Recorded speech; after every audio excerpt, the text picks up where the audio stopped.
Right. All right. We'll go ahead and start. Thank you, everyone, for joining us today for our BeWell Lunch and Learn on preventing burnout. We are so excited to have Michelle Zellner back with us. If you've joined with us in previous months, you may recognize her. She does a fabulous job for us. And so we're excited to hear what she has to say about preventing burnout. Before I pass it over to her, I just want to give you 2 heads up.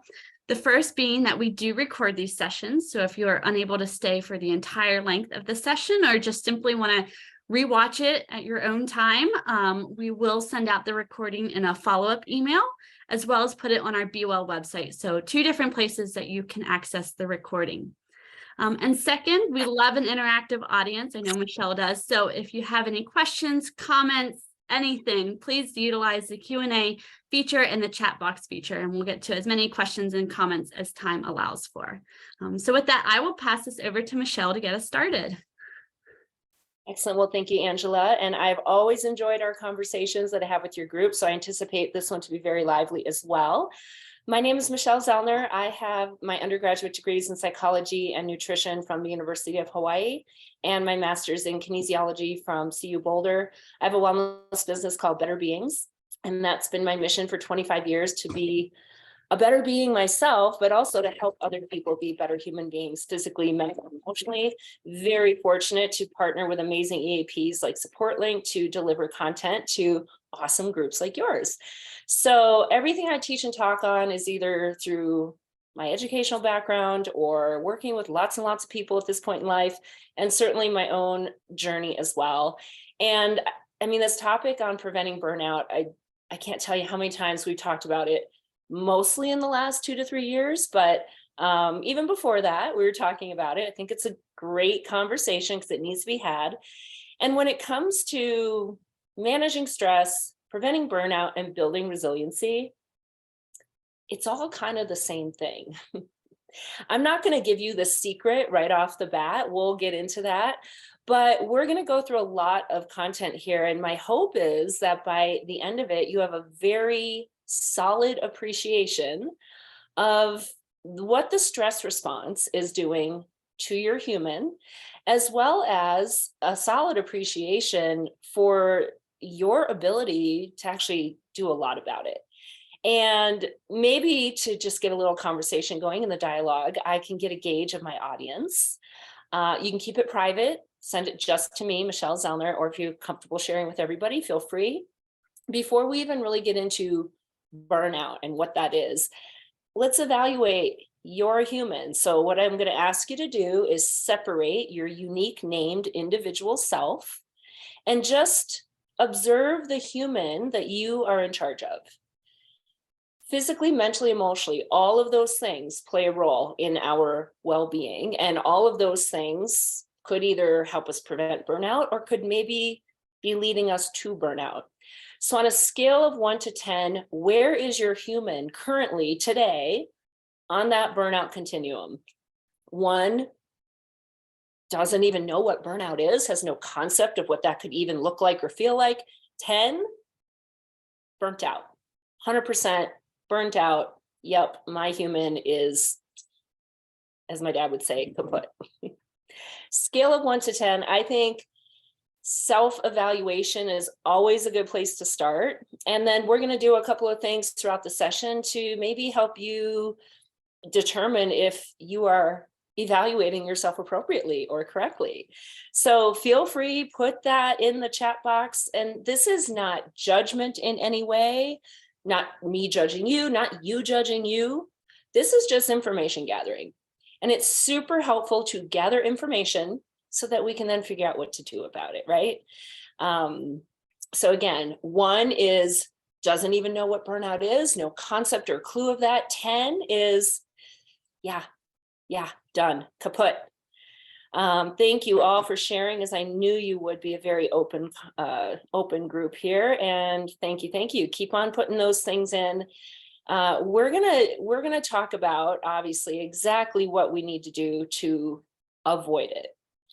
It's helpful to know what it really means. So we could burn out on anything.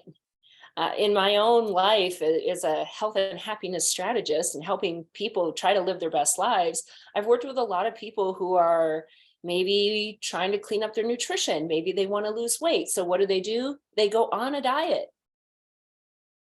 And then they go off the diet. Well, why? Well, because they burned out. It wasn't sustainable. It required them to eat food they didn't like. It prevented them from wanting or eating foods that they wanted to. It was not realistic to be doing this in their lifestyle. So they did all this stuff and it wasn't sustainable. Maybe they weren't seeing the result they thought they should see. And so they stopped. I look at my closet. I hate everything in it. I'm sick of my clothes. I'm burned out. I don't want to do any of them, right? We can burn out on a job. We can burn out on a relationship. We can burn out in a certain environment that we're living in. It just means you're done. My concern is for your human. And this is a real thing where we have a physical, mental, or emotional shutdown. And I've had people in my life who've gotten there. The good news is we are exceptionally resilient creatures. So we can generally bounce back, but the closer you are to being completely burned out, the harder it is to bounce back. So we have to have awareness. We have to make sure that we're doing what we need to do to avoid it, prevent it, recognize if and when we're there or we're headed there, and start doing some things pretty aggressively to slow it down and turn around. I would say if you are at a 7 or above, you're going to want to take things very, very seriously. And it can be so hard to do that, right? Because we have so many other things to do. I can't take care of this one because I have 19 million other people and things to take care of. I hope that at some point you recognize that this one, not me, you, right? The one that looks at you in the mirror is as important. I want to convince you that it's more important than anyone and anything else. Because guess who is not served when you are burned out? Everyone, right? Nobody is served when you cannot function. So we really want to get to that place. And there are a lot of things that are going to contribute to it for sure. I talked about chronic stress, right? Because ultimately, the end of the line of unmanaged chronic stress is burnout. So if you've been to my sessions before, you've probably heard some version of this, but I want to reiterate because I really want people to understand that your human operates on chemicals, and those chemicals are responsible for everything. So your hormones and neurotransmitters, these are the chemical messengers that send messages to the systems that they're in charge of, telling those systems what to do, when to do it, when to stop doing it. Some chemicals are pretty specific to the systems they're in charge of, and some are working all over the place. The stress response, fight or flight, the only reason we're all still here, because when your human perceives that you are in danger, it is designed to help you fight, flee, or defend yourself from that danger. So the message goes to the adrenal glands to release adrenaline and cortisol. I like to think of cortisol as the project manager of fight or flight. It's the hormone that instructs the other hormones to tell their systems what to do based on the perceived nature of the threat. It is complete chemical chaos, total chemical imbalance, which is great when you have a real threat, because you need to think, feel, and act differently when you're under a real threat than when you're not. If I have to run away from a tiger that's trying to eat me, well, I need all systems go to help me run. I don't need to worry about digesting my food. I really am not concerned about that virus I was just exposed to, because the imminent threat is being eaten. So I'm going to ramp up these systems, and all these other systems, they're just going to have to shut down for now. Assuming I run fast enough and far enough and I don't get eaten, the threat is gone. All these systems that were ramped up can come down. All these systems that were down can come up, and my human can get back to operating the way it's supposed to. So fight or flight should be relatively rare and fairly acute. I lived or I died, and it was pretty quickly determined which it was. Fast forward to modern life, and unless you've gone through that really, really, really hard work of retraining your brain to not kick into fight or flight when there is no reason to. You might be kicking into fight or flight over and over and over, day after day, after month, after week, after year, after who knows how long, right? And then on top of that, you add the things that we are or aren't doing because we're stressed. We're usually compounding the challenges, and we're not doing the things to help our human heal and recover. So it's all part of the big picture, right? And when you look at stress, your bottom line, and I like to just keep things super simple in theory, not simple in real life. I understand that, but here's the reality. If you can avoid kicking into fight or flight when there is no threat to your life, you are going to prevent burnout. Guarantee it, 100%. Because if the chemicals that operate your human are working appropriately, your human will work appropriately. If we kick into fight or flight, we're going to give it the best opportunity to get over it quickly and to heal and recover from it. It's when we don't nurture and respond appropriately that we're going to find ourselves in a little bit of a pickle. So who is at risk? If you are a human living in modern life on this planet, you're at risk, because we are operating in a way that a human specimen was not designed to. Some people have a greater degree of risk, and maybe at a certain point in your life, you have a greater degree of risk than you had at another point in your life, because there are always going to be factors that are coming in and out of your life that could contribute to this. Some of our own innate characteristics are going to make me at a higher risk than somebody else because they have different innate characteristics. Our upbringing, the opportunities that we may or may not have had to hone and develop our resiliency skills. Those are all things that are going to determine your risk of burnout. So you check the boxes, right? You see which ones are really resonating to you. If you're in that caring profession, or you are a giver of any kind, maybe it's not even your profession, but you're that person that everybody comes to unload their problems on, right? You're the one who wants to take care of, fix everybody and solve everybody's problems. You're at higher risk. If you are caring for an aging parent, have a sick child, have somebody else in your life that has high needs, you're at higher risk, because there's still only one of you, and you all only have a capacity. And when we start to be spread super, super thin, what's usually the one that gets neglected? You, right? So you think about, where is your risk? And, when it looks like the workspace, we want to be challenged. We want to feel a sense of contribution and accomplishment. We want to feel like we have value and that our value is appreciated. That's a natural need for a human, whether it's related to work or not. That's just a natural need for a human, because most of us at this point in our lives are spending most of our time working than we're doing anything else. It becomes even a greater deal because that's where we're actually spending most of our time. I mean, I see people at risk for burnout who are retired. You know why? Because they don't have purpose anymore. They don't have anything that they're contributing to because they didn't establish that for themselves. So what are they burning out on? Well, they're kind of burning out on being retired. I know it sounds weird, but it's true. Seen it with my own family. The self-assessment. So this is another good little way to check in. And again, you can put this into work or not. You're the same human no matter where you are. So if you are maybe headed towards burnout in some element of your personal life, absolutely that is going to affect your work. If you are headed towards burnout in your work, of course that's going to affect your personal life. None of these things just exist in their little boxes. That's just not how it goes. So you want to look at the big picture, and then maybe we look at, okay, specifically, what is causing me to feel this way? Is it something work related? Is it something personal? Maybe it's both, right? Double whammy. So the list here, have you become cynical or critical?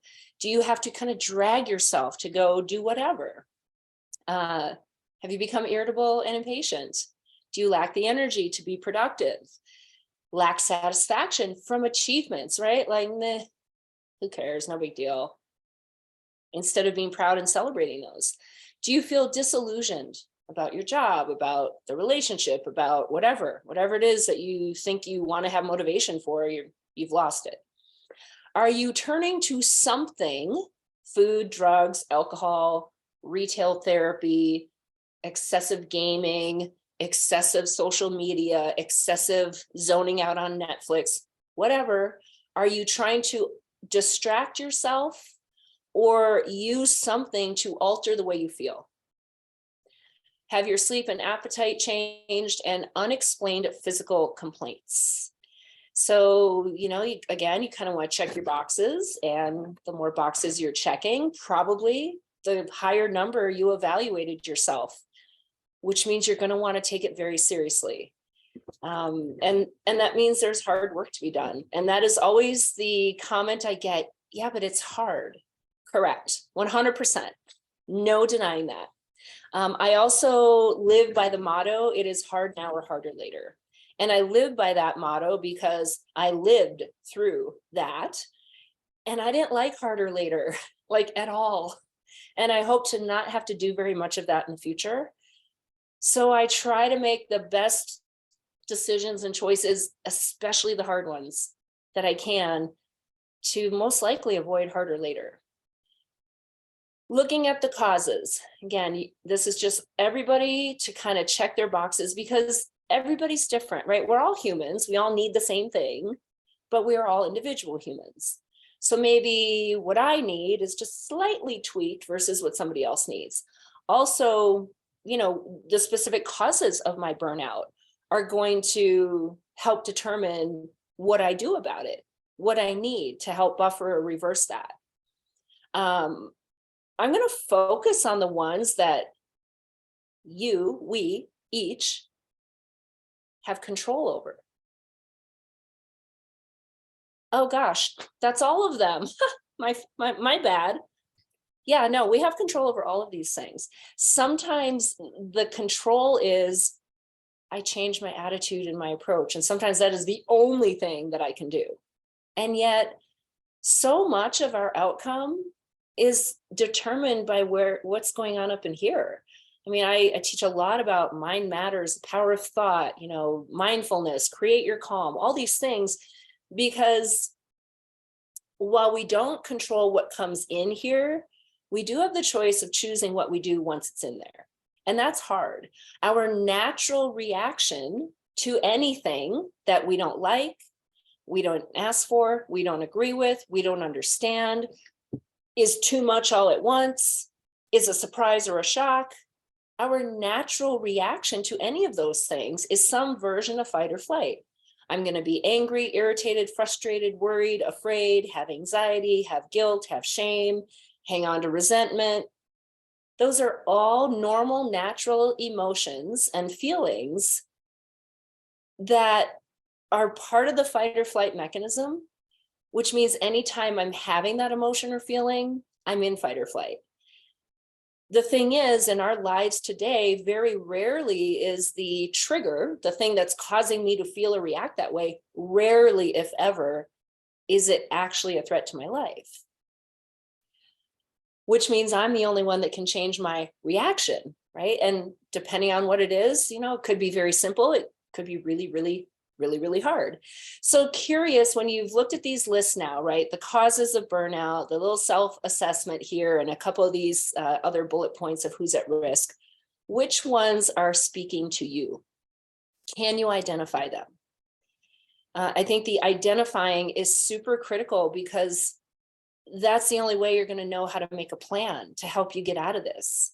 So if you are someone who takes breaks, well, then that is not something that is contributing to your burnout. So I'm not going to suggest, well, you should take some breaks, right? A relationship mismatch. This is so interesting. I think we don't really think about this very often. And I really understood this a little later in life. So I was a gymnast growing up, and there was a time when I burned out on gymnastics. And it was very clear along the burnout curve. Now, as a 12-year-old. I didn't know that that's what this was, right? Very much later, I started thinking about my values, my priorities, things that are important to me. And the idea of competition came up. I'm not a competitive person. I'm just not. And it got me thinking, that's why I was burning out on gymnastics, because gymnastics is a competitive sport. That's what you do. You train to compete and be judged. So I can identify that my attitude in the gym started to shift as we were getting closer to competition season. I didn't know that that's why, but it makes total sense. It was a relationship mismatch. I was running out of alignment of things that were value and important to me. You can run out of alignment for a little bit of time and be okay. You can't run out of alignment for too long and be okay. It doesn't work that way. So thank you. A couple people have shared, and feel free if you want to keep it private or share with everybody. This, oh gosh, that's a great one. I don't know that I've heard this articulated before, but I bet that you are not alone. My biggest fear is that if I change my attitude or reaction, that people are going to stop offering me help because I seem okay. How can I combat this? So I want everybody to be authentic. Okay. If you are not okay, I want you to express that you're not okay. I don't want you to pretend you're fine when you're not. So we should own our emotions. In fact, if we don't, that's going to lead to burnout. I just had a lovely conversation with a young man sort of on this. Like he changes who he is around certain people because he doesn't want to be judged by them. And it's really starting to get to him, right? Because you're not being authentic. Because he's afraid of losing friends. He's afraid of what they're going to say and how they're going to perceive him. You can do that for a little bit of time, but you can't do it for too long. Now, if you're really not okay, yes, we need to express that and then hopefully put plans in place to help us get to a better place, right? So the people in our network, we can still articulate, like, I'm really working on being positive and changing my attitude and working on, that emotional intelligence growth aspect of my life. And some days I do well, and some days it looks like I'm doing well and I might not be. So, this is part of, we're going to talk about one of the things to prevent burnout is having a support network, having people you can be authentic with. And I think that's a super critical piece. So, as we are all going through the ebbs and flows of life, and sometimes we're not okay, I don't ever want someone to fake it, because your human will know that you're lying. So you own your emotions or they will own you later. No doubt about it. I can own and acknowledge that emotion and that feeling. And then me, as this individual who's trying to get to a better place, I also have to recognize that there's probably some work that I could and should be doing to help me navigate and manage these emotions, these feelings, whatever it is, so that eventually I do get to that place where I am okay, or I'm more okay than I was, or I'm okay more often than I typically have been. And all of that is a process, and it's hard. That there's no way around that. It's hard. For some people, it's easier because their stuff isn't that hard. For some people, it's really, really hard because their stuff is really, really hard. So I hope that helps. I know it's just not a blanket answer kind of thing, but I think that's where that whole network and the conversation, that we start to be open and authentic about these things. Because what you'll probably find is there are other people that you think are okay and they're not, but they don't feel comfortable sharing. And yet there are people who are amazingly okay and people don't believe them, because how could you be okay? There's all these things going on. I don't understand why you're so positive. Because they've chosen to not dwell on the negative, to focus on what they control. And they've decided what they control is them. And that was a big shift for me in my own life, was to really acknowledge, which I did, but actually function, knowing that I control one person and one person only, and that's me. I control what I think, feel, say, and do. I don't control what anybody else thinks or feels or says or does, and neither do you, and you never will. And the sooner you can embrace that and start living your life according to that, the easier your life's going to be, the more joy, the more helpful, the healthier, the happier, less risk for burnout, 100%. I will live by that. I'm going to talk about a lot of these other things in depth here, but let me, again, focus on why this matters. Okay, and I'm going to give you just one story. I have multiple stories, but I'm going to give you one. I'm going to talk about cousin Jimmy. And if I talked about cousin Jimmy on another call you were on, you're going to hear it again, because it's such, to me, it's the perfect example. So this is, let's see, so this is probably 7 or 8 years ago now. Yes. Cousin Jimmy, okay, 6'6", 230-pound German Italian. I mean, big, strong. He was early 30s at the time. Cousin Jimmy, everybody loves him because cousin Jimmy does everything for everybody, because cousin Jimmy's perfect. And so he has to do everything himself because nobody else can do it as good as cousin Jimmy. And if they do, he'll get mad and then he'll beat himself up and them up. And so he just might as well do it all himself, including building his own house. Now, I mean, actually physically doing it, like getting the excavator and excavating the plot and chopping down the trees and digging the foundation. Like he's doing this physically himself because he's perfect. He's also the dean of his department. He is an educator at a trade school. He's a master electrician, training all these young people coming up in the trade. He also does all these side jobs because he wants to earn a living and do all these things and make his dad proud because his dad's a worker. So he's got to show they can work. He also is really kind and compassionate and caring. And so he likes to do things for his elderly neighbor, go get her groceries, mow her lawn. He took care of the neighbor next to him when they had a knee replacement and couldn't do stuff. And then he's in a new relationship and she has a young son and he wants to be dad of the year and be everything to everybody. Oh, and he's got nieces and nephews and he's got parents. And I mean, Jimmy does everything for everyone and everybody loves him. And then Jimmy starts feeling like, God, I'm exhausted. Better drink some Red Bull. Oh, I can't sleep. Better take some Ambien. Oh, I got some digestive issues. Let me take some antacid for that. I have this weird rash. Let me put some cream on it. I mean, we can just go down the list of symptoms. Eventually, it's like kind of significant things where he's going to all kinds of doctors and they're like, oh, maybe you have MS, maybe you have lupus. I think you have Lyme disease. Maybe it's this, maybe it's that. Nobody can figure out what it is.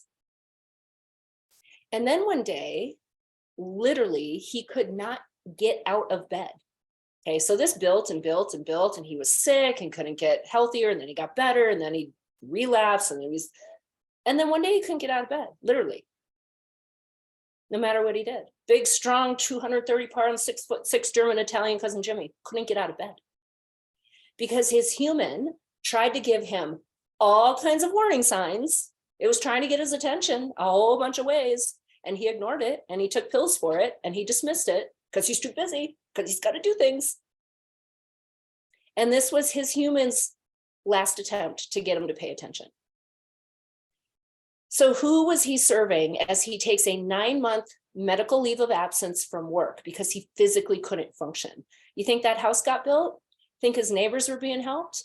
You think the girlfriend and the son, they enjoyed that? You think the nieces and nephews and the parents enjoyed him not being able to function? Of course not.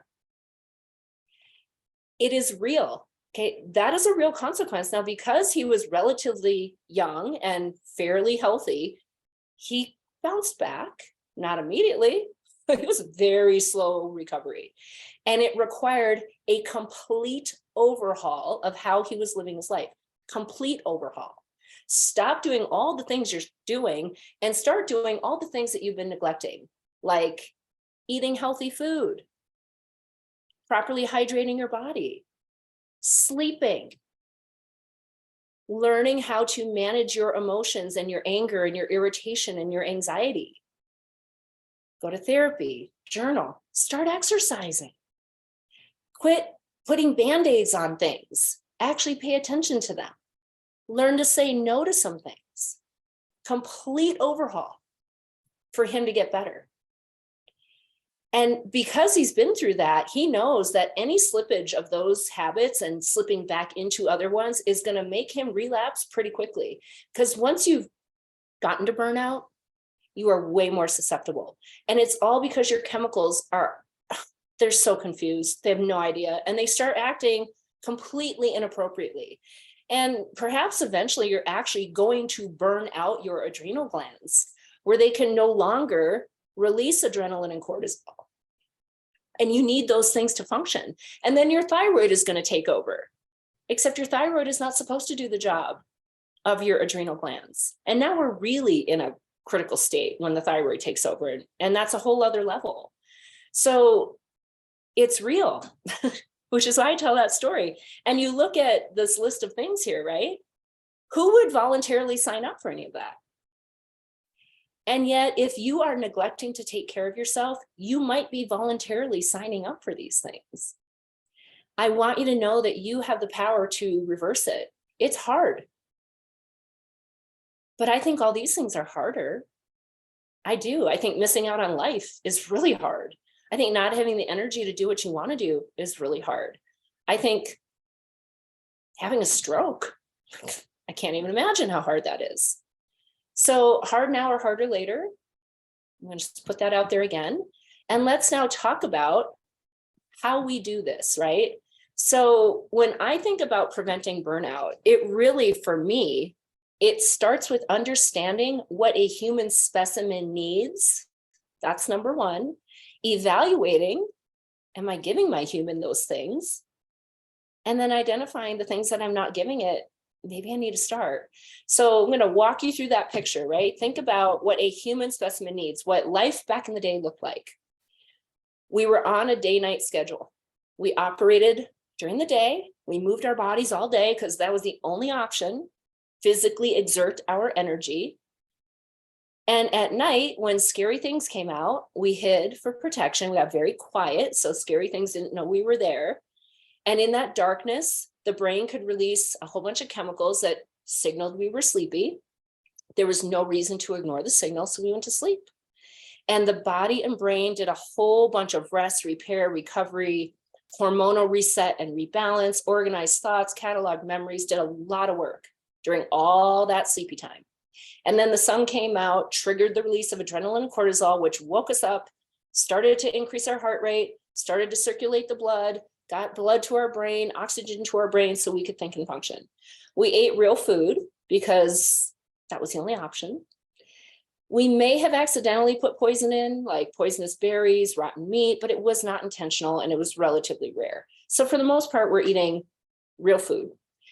We hydrated ourselves to the best of our ability. We, as I said, moved our bodies pretty much all day because that's what life was. We had this thing called the tribe, the village, the family, the ohana, whatever it was called. It's our support network. We are pack animals. We had a pack. And there's so much value to being in a pack. There are people to teach me, people to guide me, people to nurture me, people to support me, people to challenge me, to hold me accountable, and to celebrate me. And me, as a contributing member of the pack, am doing those things for others as well. I had a very clearly defined purpose. I was valued. I was a contributing member, and that felt good. We also talked.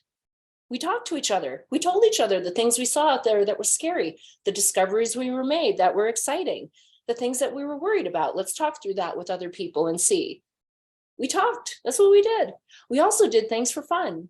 We played games. We laughed, right? We did those things. We had creative outlets. We had very real threats to life: animals, other people, viruses, bacteria, the drought, the famine. We fought and we fled and defended ourselves, and we lived or we died. And they were not happening constantly over and over and over and over and over and over for extended periods of time. How you want to prevent burnout? Here's the unsexy answer. You live the healthy lifestyle. That's it. And yet it's super hard to do because we live in modern life, right? The healthy choice is the hard choice, always. So first you evaluate, you understand what a human needs, and then you determine, am I giving my human what it needs? Am I giving my human things that are actually maybe contributing to burnout, like putting poison in my body, like consuming too much negativity, like surrounding myself with people who don't challenge me or celebrate me? I mean, these are all things, right? Maybe I'm not moving my body. I need to probably do that. Maybe I am not getting my sleep. Well, why not? So we think about the big picture, and then each person kind of has to fill in their own puzzle pieces and see what's missing, and maybe see what's there that's contributing, and just start to do the work. The social support, like I already described, right? Why we thrive in a pack, because we're pack animals. We're supposed to be doing things together. And there is a little bit of this attitude that I know I used to have, and I see it still a lot, is this idea that you're supposed to do it alone, right? I should be able to do it. Okay, but you're not. So how's it working, right? Or you're afraid to ask for help. You're afraid to speak up and say, hey, I can't handle all this. You're afraid to say no, right? There's all kinds of reasons why we don't do this piece of it. You have to determine, is the way you're doing it working? And if it is, keep doing it. If it's not, probably need to do it differently. And how that looks is going to be based on what your own particular scenario looks like. Maybe it is actual therapy. Maybe it's finding like-minded people to just be around and, get their energy. Maybe it is joining a group and like actually paying to be there, because that'll help you be accountable. Maybe it is just having that best friend that you can be 100% authentic. It could be all of those things. I think you are not alone in this, that missing a healthy support system has been the challenge. And it's one of these things that, we kind of get dropped into a pack. And sometimes we don't belong there. It doesn't feel like our people. So then we have really hard choices to make. Maybe I need to go curate my pack. Maybe I need to remove myself from this network that is not supportive. Maybe I put boundaries around the ones who aren't supportive, and I really focus my energies on the ones that are. So that is not uncommon. And it is something that when you become very clear about your goals, values, priorities, core principles, it would behoove you to try to spend as much time around people who support that. Not that they're all alike. We shouldn't live in our echo chambers, okay? We shouldn't live just in that. I think it is important to still have relationships with people who don't live a healthy lifestyle. I mean, I have plenty of people in my life that I love dearly. They don't live a lifestyle I do. I don't spend as much time with them as I used to, because I'm busy spending time with making sure I'm okay. But it doesn't mean I cut them out completely, unless they have been completely toxic. Then there's just no room in my life for that. And that is really hard. There's no way around it. It just is. Again, it goes back to, at some point, you determine that you are as important, and then you're going to figure out what that looks like and what it needs. How do you not feel like a burden when I feel like an ire to my people? I can't control how you feel. Only you can control how you feel. And maybe you are a burden. I don't know. Have you ever asked them? Maybe you are one. There's a good chance that you're not. At least to somebody in there, you're not a burden. I think sometimes we underappreciate how the person who is supporting somebody, how much value that gives them. Right? When I have friends of mine who have been going through a hard time and they didn't share that with me, I'm a little butthurt about it. Like, why would you not tell me that? So, there's that other side of it, that maybe you are offering value to somebody by letting them feel like they're useful to you, like they add value to your life by fulfilling this role. So I would say you got to have conversations with your people. You just do. And sometimes we know, where to pull back. And sometimes we know when we've been too much. And that's all part of the process of navigating. But I think often we project We assume what other people feel, and maybe that's just a totally inaccurate story, right? Let's see, I feel like it's so hard to figure out how to use your tribe. I have no family in the area, and a few of us families I've met through our kids have formed this close group, but I never know what's okay to ask. Agree. I've been all over the country and at various times in my life, and it's hard to find your people. And sometimes you just have to take that risk and recognize that if you are behaving authentically and you are not received well, then and then you decide, right? Do you want to continue to squash yourself to just make things easy? Or do you want to continue to take a risk, be bold, live authentically, and maybe you'll find out some things that you didn't know. I'm going to tell you, I will say, COVID, I learned a lot of things that I was shocked in a good way. I was like, oh, you really? Oh, okay, well, we are our people. And I never would have thought that. And we only got there because one or the other of us spoke our truth. That's the only reason. So it takes that vulnerability. It takes that risk. Let's see. Yes, you're right. Turning to non-family support takes effort to get to know people. Yeah, sometimes our family, right? It's that sometimes those are the hardest. I'll tell you, my hard times in life, I didn't share with my family. I didn't. A lot of it is because I actually know that I'm pretty tough in a lot of ways. I didn't want to unload this on them. A lot of them, they read stuff in my book for the very first time. I mean, I knew they were going to read it. I'm like, oh yeah, by the way, that was going on. And I get it, and yet I didn't need to burden them with that because I know that they would worry, and I don't need to put that on them because I know that I can handle it. Now, if I was in a different place where I really could not handle it, yeah, maybe my family is who I would go to. But I had other networks, I had other support, right? That's the thing, is you have to find a way. These options are also really helpful. Let's see. Yes, I feel a deep-seated responsibility. They're my kids and my responsibility. Depending on the age of your kids, of course, as parents, we're always going to feel that. When I think about the role of a parent, like the primary role of a parent really is to help nurture and grow young humans to go off and be self-sufficient, solid, contributing members of society, to allow them to hone and develop their skills so that they can go fly.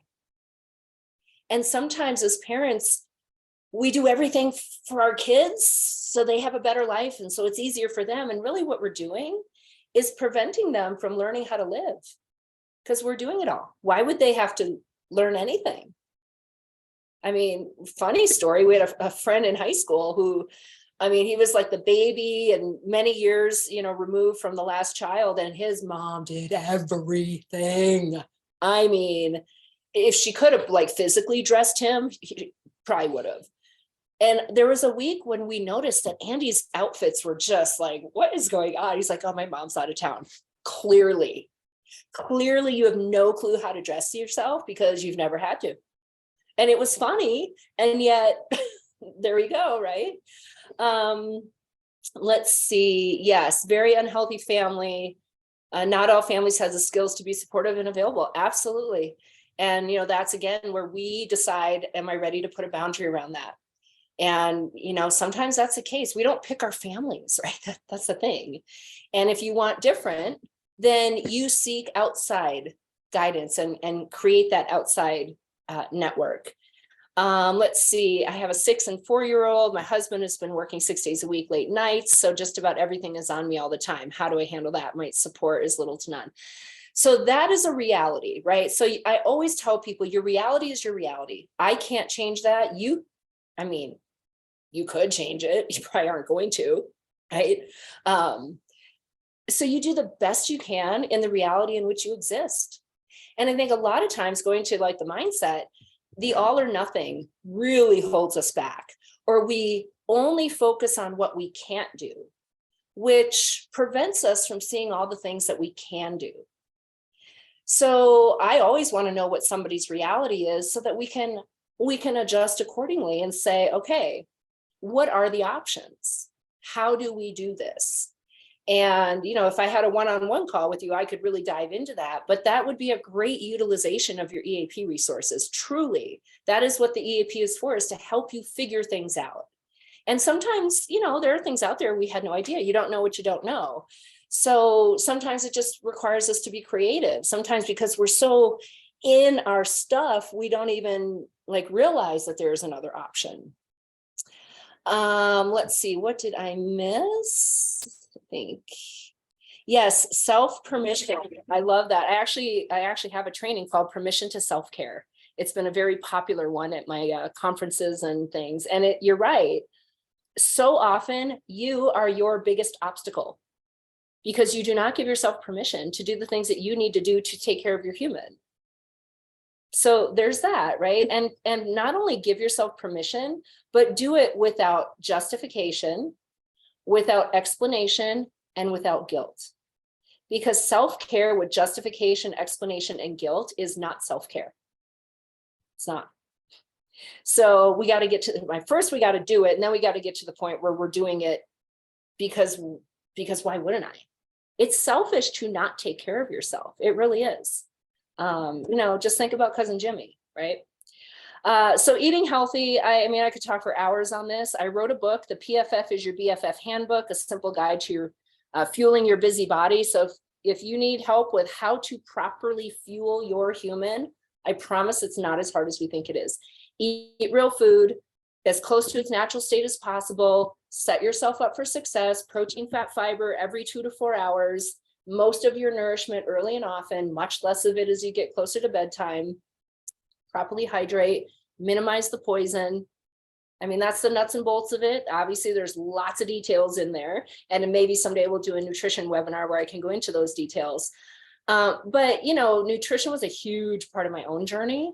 A lot of my food challenges stemmed from the mixed messaging that I got as a gymnast, but also because I grew up in the era that we were taught fat is the devil. And if you eat fat, you will get fat, have a heart attack, and die. And unfortunately, a lot of people still think that. So yeah, I sometimes forget that not everybody stays on top of what actually has been debunked.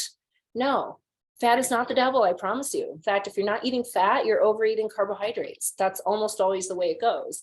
Not that carbohydrates are the devil, because they're not. We need to eat all of them.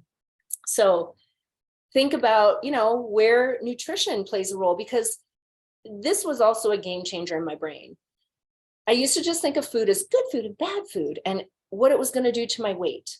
When I really understood that food is about the raw materials, that it is providing my machine so my machine can function properly, that was a big game changer in my own approach to how I nourish myself. And then I did a lot of education.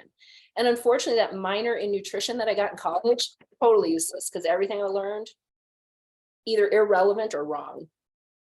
So I did a lot of my own research. I'm a guinea pig myself. I like to test things out on myself. And yeah, it works. So the PFF handbook, in fact, if you just type my name into Amazon, the books come right up. So I think, I wrote it for a reason, because it's life-changing. PFF is your BFF for sure. The other thing that is absolutely life-changing is exercise. Movement is medicine, head to toe, inside and out. There is some kind of movement that will take care of this. The challenge is you have to do it, and you have to do it consistently. And you probably have to do all the different types of movement to get all of the benefits. But if that is not your reality, then we do the best we can with what we've got. And I hear all the time, I don't have time. And so here's my answer. Yes, you do. You have 5 minutes? I bet you do. You probably have 10 minutes. There's a good chance you have 20 and perhaps even 30 minutes. And I know someone's like, well, what's the point of 5 minutes? If that's the reality and that's all you have, I promise you 5 minutes a day is better than 0 minutes a day. Guarantee it. You do as much as you can, as hard as you can, as often as you can, and you do it consistently. But let's look at our schedules and really say, okay, yeah, I can move my body here and I can do it for 10 minutes. And here's what I'm going to do. And on this day, yeah, I actually can do 20 minutes. And here's what I'm going to do. This day, I have 100% true. I have 0 minutes. Okay. This day, hey, I got 5 minutes. Great. What are we going to do? So, we got to really have a different kind of approach and a mindset, because if the alternative is I do nothing, I guarantee you that is not going to help your human. Promise you it's not. Unless that was the goal, because you needed to recover because you've been working out so hard, right? There's that. The priorities, reevaluating them means that you've actually clarified them. And I find a lot of people struggle to put real words to this. So sit with yourself and put down what are your priorities? Those would be things that are important to you. And your values, those would be traits or characteristics that are important to you. And then you want to determine, am I spending my resources, my time, money, and energy in ways that align with what I just said is important? Oh, turns out I'm not. I'm spending time, money, and energy on a whole bunch of other things that are not on my list. So why am I doing that? I don't know. And maybe we can start to shift. For a lot of people, setting boundaries, whether it's with yourself, with someone else, learning to say no, right? That tiny little word that is so very difficult. But this is a big step of it for sure. All right, we're going to do this here, right here. 1 minute of breathing. Breathing is interesting because it's so simple, and yet we don't do it. In fact, you've probably had somebody tell you, take a deep breath, or you've said that to somebody else, take a deep breath, because it works. But we operate in fight or flight, and part of fight or flight is to hold your breath. And that's because it shuts down your ability to think, because you don't want to think. You want to fight or flee. You have to make a very quick judgment, and it's best if you assume the worst so that you go save yourself. Breathing is the complete opposite, prevents fight or flight, squashes the release of cortisol. But you have to be intentional about it, because we've deconditioned ourselves from breathing properly, and we have trained ourselves to breathe improperly. So we got to reverse that. So I'm going to do this for 1 minute, set a timer. I would like you to go to your happy place. Inhale through the nose, feel that oxygen go into your nostrils. Fill up your rib cage like it's a beach ball, inflate it as much as you possibly can. Exhale through the mouth, forcefully feel the air leaving your lips. Repeat that rhythmic breathing for 1 minute. Ready, and go.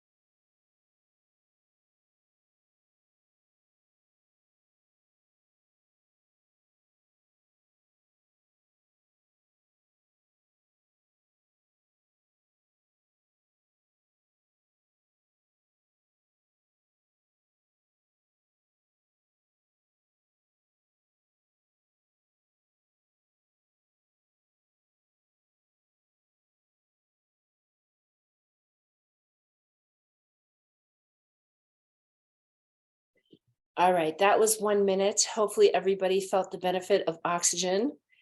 The thing is, it's so simple. You just have to do it. So make it a regular habit. As soon as you feel that triggering you, teach yourself to breathe.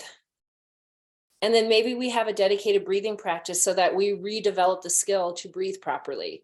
It's at the core of all of it. It really is. I mean, oxygen is it's life. So we got to give our brains and bodies some oxygen.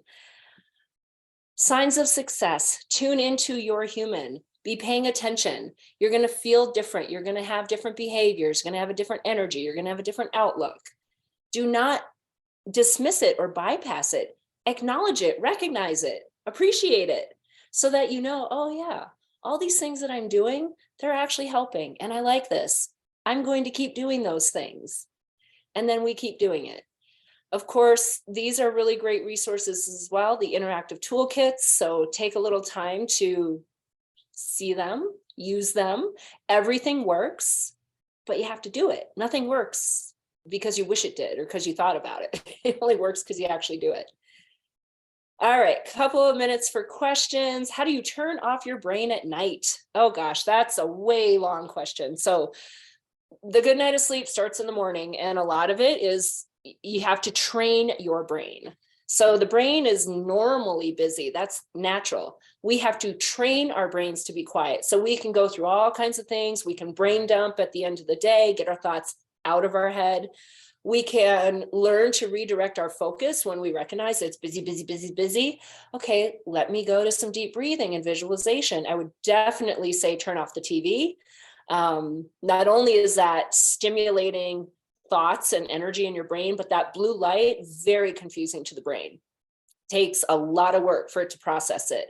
So maybe you turn on, an app that has some white noise to give your brain something to listen to that has nothing to do with getting light into your brain.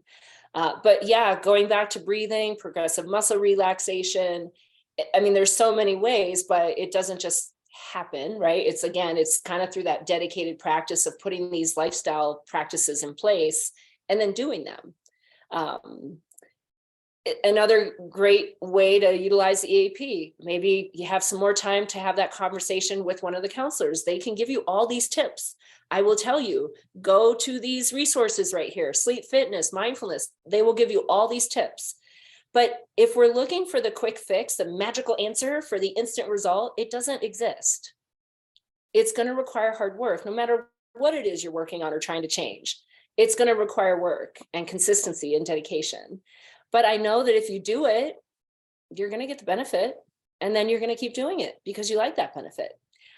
Other things included in your EAP, different consultations, referral resources, and it's very easy to access, toll-free, 888-881-LANC, and then supportlink.com, and you create your account and code is PSH. And that is all I have. Angela, I'm going to pass it back to you if you have any closing thoughts. Yeah. I put my website up in the chat box. So if anyone wants to connect with me, I have a podcast, blogs, mailing list, find me on social. That's your one-stop shop right there. Great. Thank you so much, Michelle. Another fabulous presentation. Thank you everyone for joining and being an interactive audience. We have just confirmed Michelle is coming back in January 10th, to do a New Year's resolutions topic. So we hope you all join. Keep an eye out on your email. You will be receiving the slides, the recording, and then we will also be advertising that new Lunch and Learn coming up. So again, thank you, Michelle. Thank you, everyone. I hope you all have a wonderful day.